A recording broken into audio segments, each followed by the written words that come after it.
ज्योति जी, doctor ज्योति जी। आदरणीय उपसभापति महोदय, जन्म और मृत्यु पंजीकरण संशोधन अधिनियम सरकार का एक ऐसा दूरदर्शी कदम है जो पारदर्शिता, आधुनिक तकनीक और सुशासन यानी कि गुड गवर्नेंस को बढ़ावा देता है। आज मैं जन्म और मृत्यु पंजीकरण संशोधन अधिनियम के पूर्ण समर्थन में खड़ी हूँ और अपनी पार्टी शिवसेना और अपने मुख्य नेता आदरणीय एकनाथ जी शिंदे साहब की तरफ से इस अधिनियम को पूरा समर्थन देती हूँ। मैं ये मानती हूँ कि ये केवल एक प्रशासनिक कानून नहीं है, बल्कि हमारे देश के डिजिटल परिवर्तन और सुशासन का एक मजबूत आधार स्तंभ है।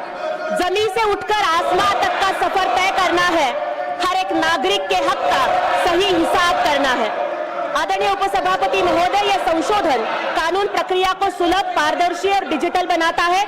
एकीकृत राष्ट्रीय और राज्य स्तरीय डेटाबेस बनने से मतदाता सूची, राशन कार्ड, पासपोर्ट और अन्य सरकारी कल्याणकारी योजनाओं का सीधा लाभ नागरिकों तक बिना किसी बिचौलियों तक पहुंचता है।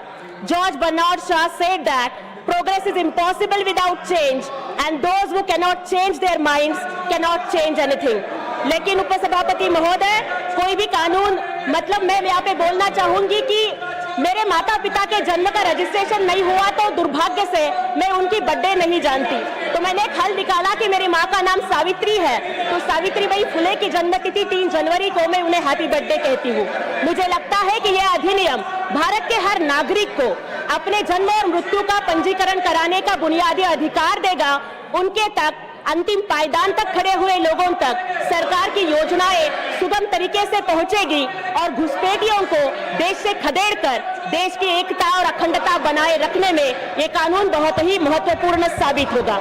लेकिन अध्यक्ष महोदय, मैं यहाँ पर इस सरकार का समर्थन करते हुए कुछ सुझाव देना चाहूंगी जो अनुसूचित जाति, जनजाति और वंचित और अशिक्षित वर्गों के अधिकारों के लिए है।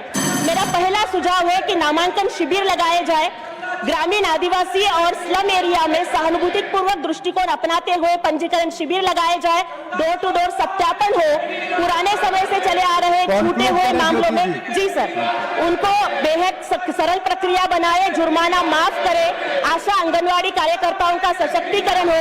और मैं आखिर में यही बोलना चाहूंगी सर, रोशनी की किरण हर उस झोपड़ी तक जानी चाहिए जहां आज भी अंधेरा कानून की पेचीदगियों से है। मुझे लगता है कि ये कानून, ये अमेंडमेंट बिल इसे सरल बनाएगा और सामाजिक न्याय का एक महान उदाहरण बनेगा। जय शिवराय, जय भीम, जय महाराष्ट्र। धन्यवाद।